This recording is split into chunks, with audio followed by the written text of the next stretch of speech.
మన ముకుందాలో లాంగ్ హారాల పండుగ నవంబర్ 8 నుంచి 16 వరకు ఫ్లాట్ 9.99% VA తో వివరాలకు సంప్రదించండి. నమస్తే రమగారు. నమస్తే చే రమగారు, మనకి మార్గశిర మాసంలో సుబ్రహ్మణ్య షష్ఠి కూడా వస్తుంది. షష్ఠికి ఏమైనా ప్రత్యేకమైన పూజా విధానం పాటిస్తామా అంటే పాటించవచ్చు, పాటిస్తారు, పాటిస్తే మంచిది. ఓకే, ఎవరైనా చేసుకోవచ్చు. ఇప్పుడు మనం సుబ్బరాయ షష్ఠి అంటే మాదే స్కంద షష్ఠి, సుబ్రహ్మణ్య షష్ఠి లేదా సుబ్బరాయ షష్ఠి. సుబ్రహ్మణ్య ఆరాధన మనకి కొన్ని వందల వేల సంవత్సరాలుగా ఉంది. సుబ్రహ్మణ్య ఆరాధన అటు ఇటుగా నాగారాధన సర్పారాధనగా కూడా కనపడుతుంది. అవును, అదే ఇదని నేను అంటల్లా. నాగుల చవితికి మనం నాగారాధనే చేస్తాం, సర్పారాధన అది. అవును, ఇప్పుడు చేసేది సుబ్రహ్మణ్య ఆరాధన అంటే కుమారస్వామి. ఓకే. ఈయనలో ఈ స్కందావతారంగా జన్మించాడు. ఆయన ఎట్లా పుట్టాడు, ఎన్ని చోట్లకో మారి చివరికి జన్మించాడు. ఆయనని పూజిస్తే గనక ఈ సంతానలేమి, తర్వాత కుజదోషము అలాంటివి సాటిస్ఫై అవుతాయి. అంటే వివాహం జరగటం కావచ్చు, సంతానం చాలా ప్రధానంగా సంతాన సాఫల్యానికి సుబ్రహ్మణ్యుడు పెట్టింది పేరు. ఆ రోజు ఆయన జన్మించిన రోజు కాబట్టి అంతే కదా, ఆవిర్భవించింది రోజు కాబట్టి ఈ రోజుని చేసుకుంటారు విశేషంగా. మనకంటే ఏంటంటే తమిళనాడు అంతా కూడా స్కందారాధన విశేషంగా, సుబ్రహ్మణ్య ఆరాధన చాలా విశేషంగా కనపడుతుంది. ఆర్పడే వీడు అని చెప్తారు. ఈ షణ్ముఖుల తాలూకు క్షేత్రాల్లోనూ చాలా విశేషంగా చేస్తారు. క్షేత్రాలే కాకుండా ఎక్కడెక్కడ సుబ్రహ్మణ్య ప్రతిష్ఠ ఉన్నా అక్కడ తప్పకుండా ఆరాధన విశేషంగా జరుగుతుంది. మనం చేసుకోవచ్చు ఇంట్లో. అవకాశం ఉంటే ఏ దేవాలయానికైనా వెళ్ళి అభిషేకాలు అవి అద్భుతంగా చేస్తారు. అభిషేకం చేస్తారు, అర్చన చేస్తారు, హోమం జరుగుతుంది. ఏది కుదిరితే అందులో పాల్గొనవచ్చు. అందులో పాలు పంచుకుంటే మనకి సమస్యలు తీరుతాయి. సాధారణంగా సుబ్రహ్మణ్య ఆరాధన ఇంకొక విషయం చెప్తారు, విద్యాభ్యాసానికి కూడా సుబ్రహ్మణ్యానికి చెప్తారు. కొన్ని ప్రత్యేక నక్షత్రాల వాళ్ళు, ఈ కృత్తికా నక్షత్రంలోనూ దాంట్లోనూ పుట్టిన వాళ్ళు, కృత్తిక అందులో పుట్టిన వాళ్ళు, కొంతమంది పిల్లలకి చదువు ఏదో సమస్యలో పడుతుంది, ఒక దాంట్లో సమస్య, దాన్ని తీసి ఇంకో దాంట్లో వేసాం, ఇది కూడా గుంటపూలు పూస్తూ ఉంటుంది, ఒక్కొక్కసారి అవుతుంది అట్లా. అలాంటప్పుడు మీరు సుబ్రహ్మణ్య ఆరాధన చేస్తే ఒకటి కృత్తికా నక్షత్రం నాడు సుబ్రహ్మణ్య అభిషేకం కానీ, లేదా పిల్లల జన్మ నక్షత్రం నాడు సుబ్రహ్మణ్య అభిషేకం కానీ చెయ్యొచ్చు. ఇవి చాలా ఉపయోగపడతాయి. ఇప్పుడు మన ఇంటి చుట్టుపక్కల ఎక్కడైనా ఉంటే వెళ్ళొచ్చు. మనమే సుబ్రహ్మణ్య ఆరాధన ఇంట్లో చేసుకోవాలి అంటే సుబ్రహ్మణ్య అష్టకం చదువుకోండి. ఏదైనా ప్రతిమా విశేషం మన దగ్గర ఫోటోనో ఏదో ఉంటే తెల్లని పువ్వులతో అర్చన మంచిది. షష్ఠి నాడు సంతానం లేని వాళ్ళు తప్పకుండా సుబ్రహ్మణ్య ఆరాధన చేయాలి. తరచుగా మిస్క్యారేజెస్ అయినా, లేకపోతే ఏదో ట్రై చేస్తున్నాము అది సక్సెస్ అవుతుందా లేదా అన్న భయం ఒకటి ఉంటుంది. అవునండి కదా, అది చివరి దాకా సక్సెస్ అయినందా లేదా ఆ టెన్షన్ ఉంటుందిగా. అలాంటి వాళ్ళు కూడా సుబ్రహ్మణ్య ఆరాధన చేసుకోవచ్చు. హైరాణ పడి ఎక్కడికో వెళ్ళొద్దు. దగ్గరలో ఎక్కడైనా దేవాలయం ఉంటే వెళ్ళి దర్శనం చేసుకోండి, తీర్థం ప్రసాదం తీసుకోండి.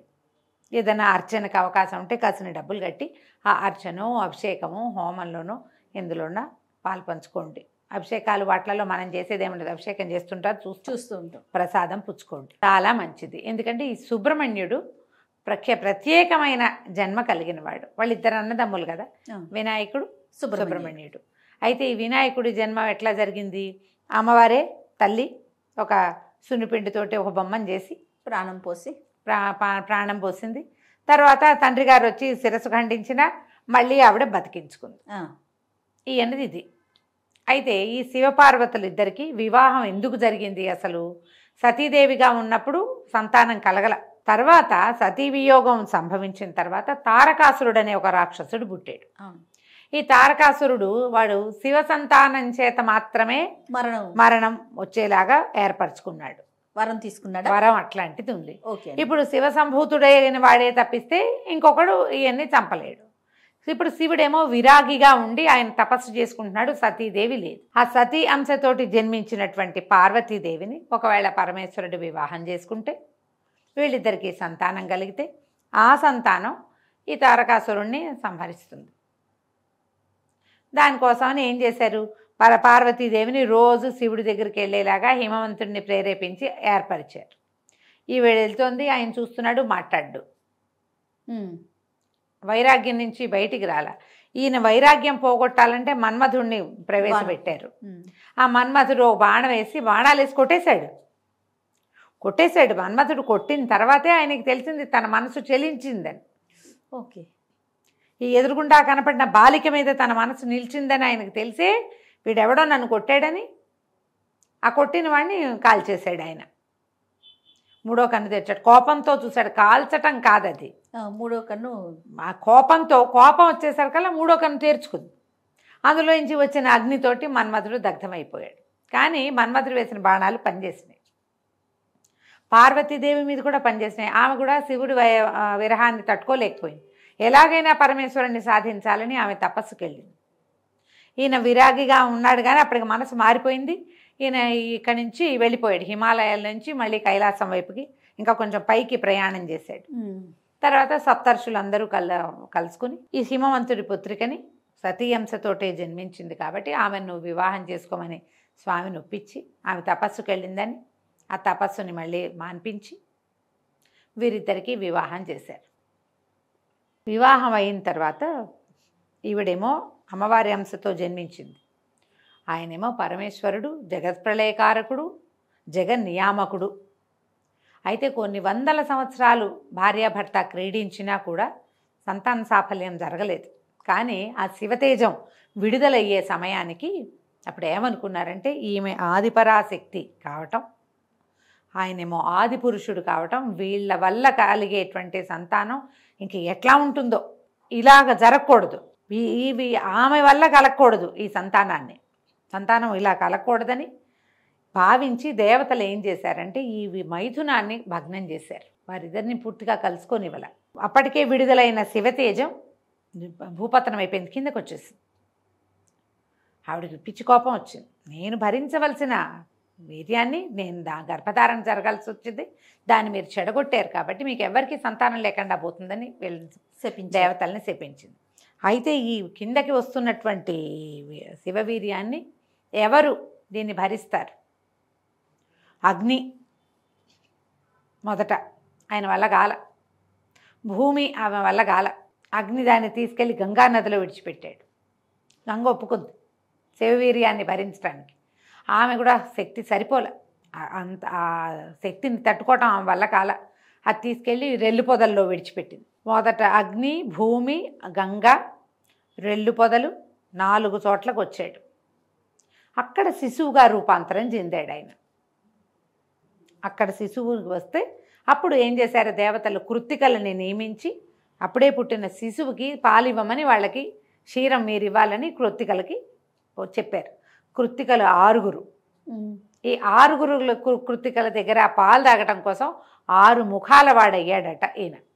అందుకని షణ్ముఖుడు.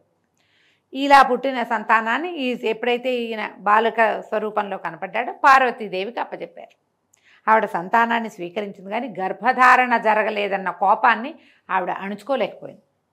అణుచుకోలేకే దేవతల్ని అలా శపించి భూదేవిని నీకు అందరూ భర్తలే, నువ్వు నాది, నా భర్తది నువ్వు ఎట్లా తీసుకున్నావు, నువ్వు ఎందుకు ఒప్పుకున్నావు కాబట్టి నీకు అందరూ భర్తలేనంది. అందుకని ప్రతి రాజు భూమికి భర్తే, భూభర్త అంటారు రాజుని. అవును. అప్పుడు ఆవిడ కూడా విష్ణువు దగ్గర నుంచి వరం పొందింది. భూమి కూడా అందరూ భర్తలే అంటే నా విష్ణు పృథివీపతి అంటారు. ప్రతి పృథివీపతి ఒక స్థలానికి ఒకడు రాజు అయ్యాడంటే వాడిలో విష్ణువంశం ఉంటుంది. ఆమె విష్ణువుకే భార్యగా ఉంటుంది. రాజ్యం కోల్పోయాడంటే విష్ణువు తొలగి వెళ్ళిపోయాడు ఆ వాడిలోంచి. మళ్ళీ వాడికి రాజ్యం లభించినట్టు విష్ణువంశం ఉన్నట్టు ఆమె ఆ వరం పొంది ఉంచుకుంది. భూదేవికి ఏమో అందరూ భర్తలేనని శపించి ఈ సర్వదహకుడికి అవుతావు నువ్వని అగ్నిని శపించింది. నీలో ఏది పడితే దాన్ని కాల్చేస్తావు నువ్వు, సర్వదాహకుడు అయిపోమని అగ్నిని శపించింది. అవన్నీ వాళ్ళకి ఉపయోగపడ్డాయి. శాపాలన్నీ వరాలే అయినాయి వాళ్ళకి. దేవతలకు మాత్రం స్వభార్యల యందు సంతానం లేదు. అక్కడికి వెళ్ళిపోయిన కుమారుడు మళ్ళీ పార్వతీదేవి ఒళ్ళోకి చేరాడు. పిల్లవాడు కొంచెం పెరగంగానే కాస్త పెద్దవాడు అయ్యేసరికి తారకాసుర వధ ఆయనతో చేయించారు. ఇన్ని చోట్ల చ్యుతి పొంది మరింత బలశాలిగా మారాడు సుబ్రహ్మణ్యుడు. అన్ని చోట్ల ఉన్న లక్షణాలని తీసుకున్నాడు. ఒకడు పరమేశ్వర తేజం ప్రధానమైంది, అత్యద్భుతమైంది. బలవత్తరమైనది అయిన పరమేశ్వర తేజం అగ్నియందు, భూమి యందు, గంగానది యందు, రెల్లు పొద ఇన్ని చోట్లకి మారినా కూడా ఆయన దేనికోసం బయటకు వచ్చాడో ఆ పని పూర్తి చేశాడు. అందుకని ఇలా గర్భస్రావాలు అయిపోయేవాళ్ళు, సంతాన సాఫల్యం లేని వాళ్ళందరూ కూడా ఈ స్కందోత్పత్తిని చదువుకుని స్కందుడికి పూజ చేసుకుంటే అప్పుడు సంతాన సాఫల్యం కలుగుతుంది అని చెప్తారు.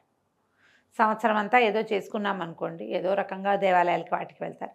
ఇలా ప్రముఖమైన రోజులు ఉన్నప్పుడు ఏమనాలి, దీన్ని మనం పర్వదినాల్లో పూజ ఫలితం ఎక్కువ ఇస్తుంది. ఇప్పుడు ఈ దశలో కొన్ని గ్రహాలు అనుకూలంగా ఉంటాయి. అవును, ఆయన ఆజ్ఞ చొప్పున ఆయన కోసం చేయబడే పూజ కదా. అప్పుడు ఆ గ్రహాల తాలూకు సమతులన కూడా కొంత ఏర్పడి మనకి సంతాన సాఫల్యం లభిస్తుంది. కాబట్టి విద్యాభ్యాసం కోసం కానీ సంతానం కోసం కానీ తప్పకుండా సుబ్రహ్మణ్య ఆరాధన చేసుకోవాలి. మేము ఈ అవకాశాన్ని బట్టి చేసుకోండి. తెల్లటి పువ్వులు మంచివి. సుబ్రహ్మణ్య అష్టోత్తరం చదువుకోవచ్చు. షోడశోపచారాలు చేసి అష్టోత్తరం చదువుకోవచ్చు. సుబ్రహ్మణ్య అష్టకం చదువుకుంటే ఎంతో బాగుంటుంది. సుబ్రహ్మణ్య కరావలంబ స్తోత్రం ఒకటి ఉంది. సుబ్రహ్మణ్య భుజంగ ప్రయాతం అని ఇంకొకటి ఉంది. మీరు ఏది అవకాశం ఉంటే అది చక్కగా చదువుకోండి. కాస్తంత క్షీరాన్నం చేసి నివేదన చేయండి. ఇంట్లో పిల్లలకి పెద్దవాళ్ళకి పాయసాన్ని వినిమయం చేసుకోండి. దండం పెట్టుకోండి. నమస్తే అమ్మగారు. నమస్తే జయ.